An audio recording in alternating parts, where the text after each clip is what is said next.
back to Sweet Pea Farm NY. Today I'm going to be answering a question that I get all the time, and that is, why do we lamb in the winter? I'm not giving you information that I think you should take and put in place on your own farm. I'm just answering the question. We get it all the time, and I'm just going to give you a little perspective. If you haven't already, please hit that subscribe button, check the like button, and if you'd like, leave a comment. We love it, and it helps YouTube put our video out to more people, and I'd greatly appreciate it. So let's go to the barn, check out the many lambs that we have had, and find out why we do this all in the winter time in upstate New York. First, we have to go unload some straw. I picked up yesterday at our local feed store. We cut our own hay, but we don't have straw. Straw is like the byproduct from like wheat or barley or something else. There's a lot of different things, but we don't cut our own of that. It is very expensive. It's like $7 a bale here in upstate New York.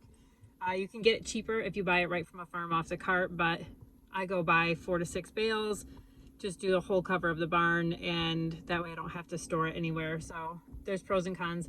This year I just didn't find anybody selling it right off the farm. Last year we did buy a large load and it was awesome because it was like $3 a bale, but just couldn't find it this year. So first I'm gonna go unload the straw. So this is our group pen. This is moms and babies.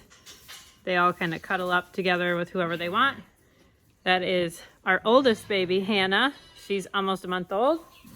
And I'll take you over and show you some of our youngest babies. So these babies were just born last night. And this one is a boy that's nursing, and the one that's looking to nurse is a girl. And they're doing great. They have a good mommy. And they stay in these little pens for about 24 to 48 hours, just so that these lambs can get all the colostrum they need, learn how to nurse really well. Because once we put them in the group pen, if they weren't fast at nursing the colostrum, their little friends would be. So we want to make sure that they get good at nursing and they get all the colostrum they need. The lamb actually does not belong to this mom. This is Etta. Etta lost her ram lamb, and this lamb's mom had only half an udder working, and the time just worked out. So we were able to graft this lamb onto her. At first, I was very cautious about leaving her unattended with this mom. Sometimes they can headbutt. But as you can see now, she's happy with her and she lets her nurse, and she's outgrown her little coat. So it is really great when that works out. Not every ewe will take on somebody else's baby. In fact, the mother to this lamb was raised by Etta's mom. So it's kind of a cool circle thing. But this line, Busy, Etta, they're very good mothers, and they'll raise pretty much whoever I give them.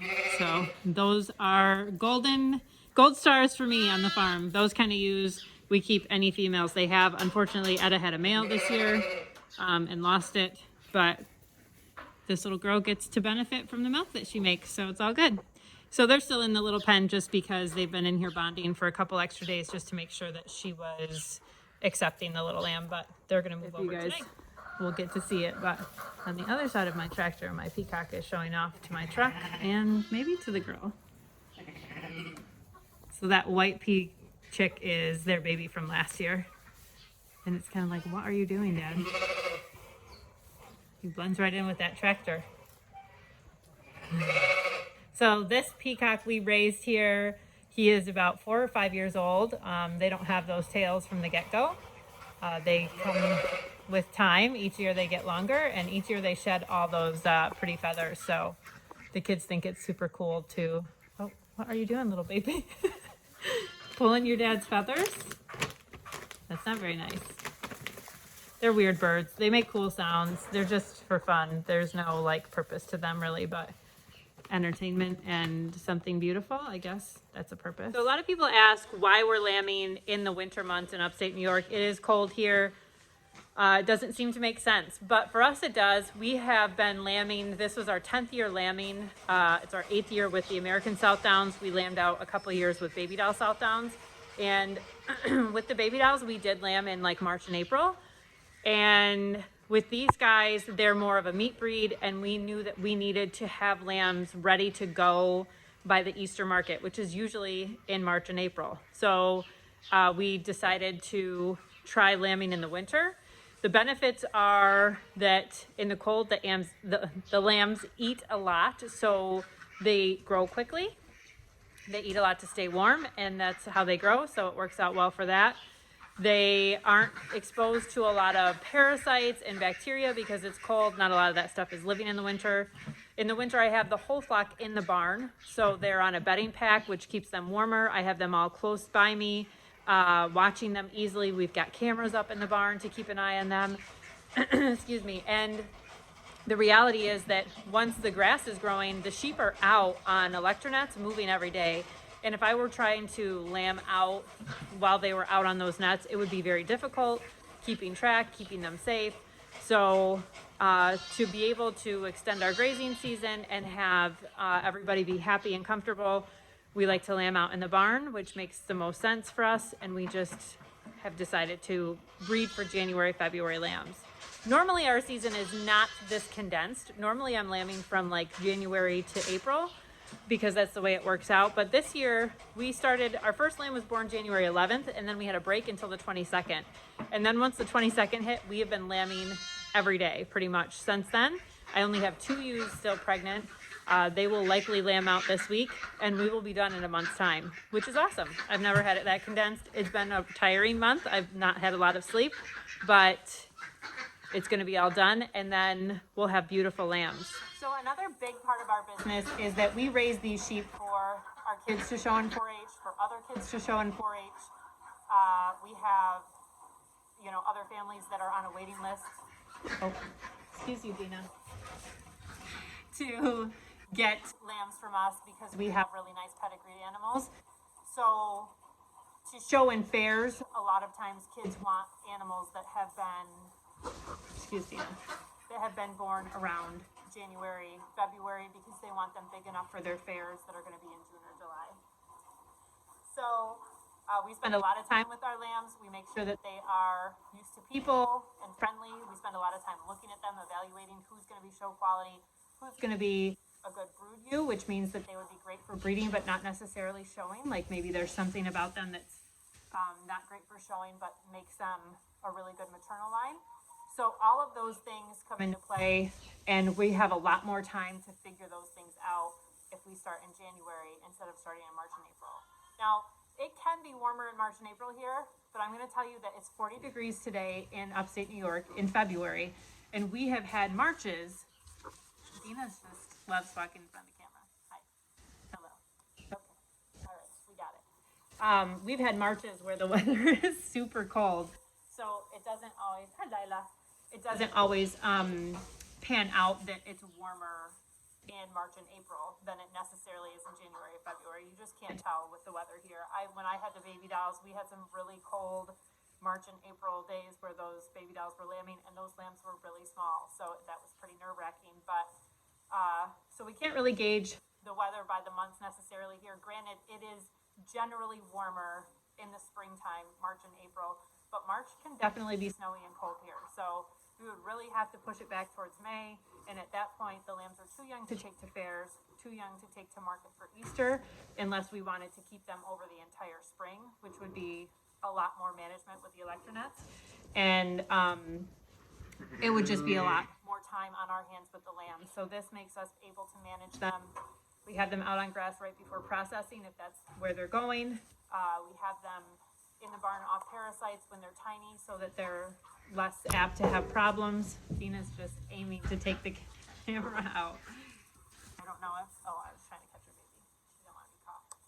So those are some of the reasons, those are the pros. Now the cons obviously are the cold weather. We have some really Arctic temps. We did have like -22 in January. That's not so far-fetched.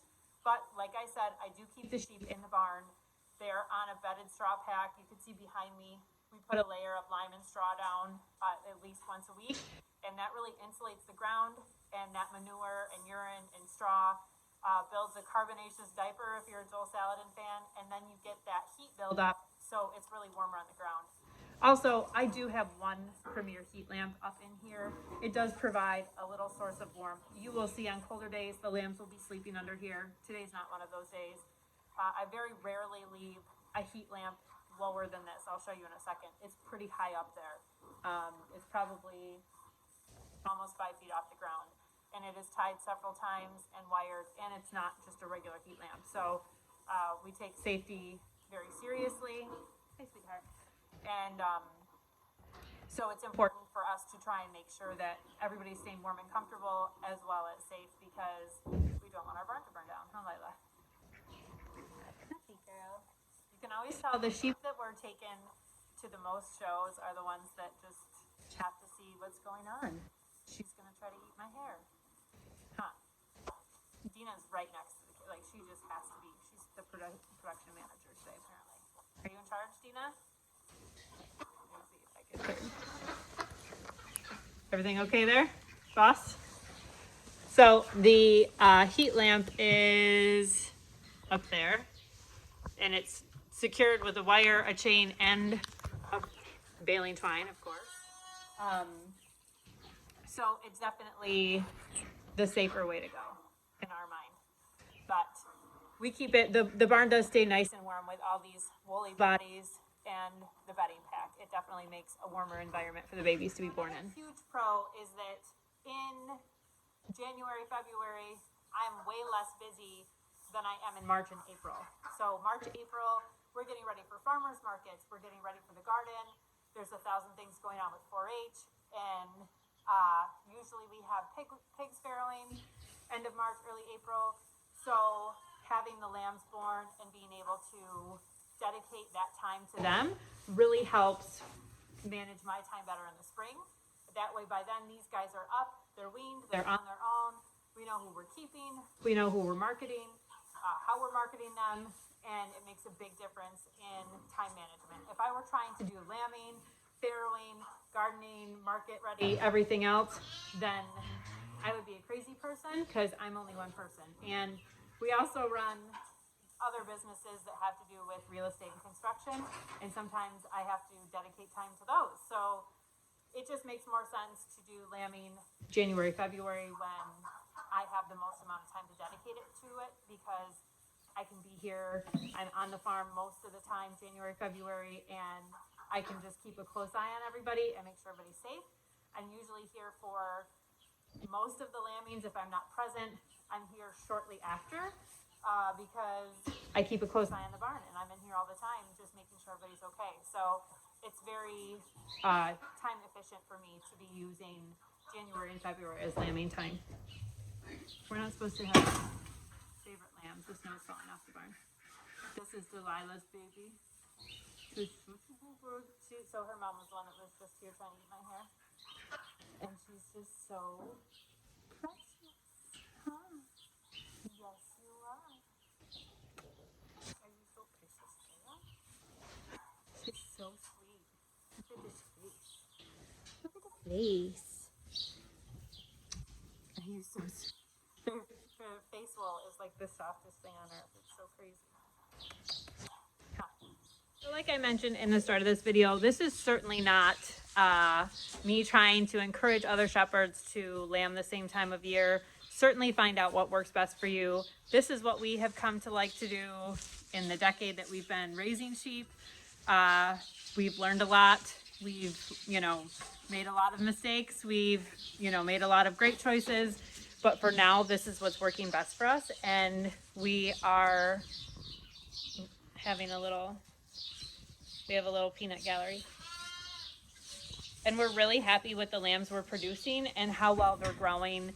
Being born in January and February, it certainly works well for us, and with our infrastructure and with our life schedule. So there's so many things that come into play. So please don't think, oh my gosh, I need to breed my sheep sooner, or I need to be doing this too. If you're pasture lambing and you have time to be there and be present to make sure that your ewes are good mothers, because that's another part of it. If you've bought lambs to raise up as a flock, you don't know if they're going to be great moms or if they come from great mom lines until you've had them a couple of years and they've had some lambings under their belt. So you want to make sure that you keep those great moms, cull the bad moms. That means sell them to somewhere else, not necessarily kill them, and keep the ewe lambs from the great moms as well, because those hereditary traits are completely imperative to keep your flock moving smoothly and moving forward. And having good moms is definitely essential. This is my little friend. I need to start like spray painting numbers on them because some of them do start looking alike. Huh. I can tell them apart usually, but hi, what's up? So yes, so lots of pros and cons. Certainly don't make a choice based on what I'm telling you. I'm just answering a question because so many people ask, why do you do that? It's so cold. And I'm just letting you know, we get the question a lot, so it's easier to just say, hey, we have a video about that. But definitely, if you haven't already, make sure to hit the subscribe button. And you can check us out on TikTok as well. I post a lot of quicker videos there because it's just a fast thing to do. So if you're interested in seeing more lambs or needle felting or anything like that, check out our TikTok. Everything we do on social media is Sweet Pea Farm NY. And I hope this has answered some questions. If you have any sheep questions, please leave them down below. I love to talk sheep. I feel like sheep are a part of me now. I don't know if I'll ever be without them. They're a huge part of my identity, the sheep and the farm in general. But I have learned a lot in the decade I've been raising them, so I'm happy to help you out. Of course, always have an awesome vet to work with. I do. I'm grateful for her and her team when she's not available. So make sure that before you get sheep, you have a large animal vet in your area that's happy to work with sheep because not all of them are. So I hope you have a great day, and thanks so much for hanging out with me, guys. I'll talk to you soon. Bye-bye.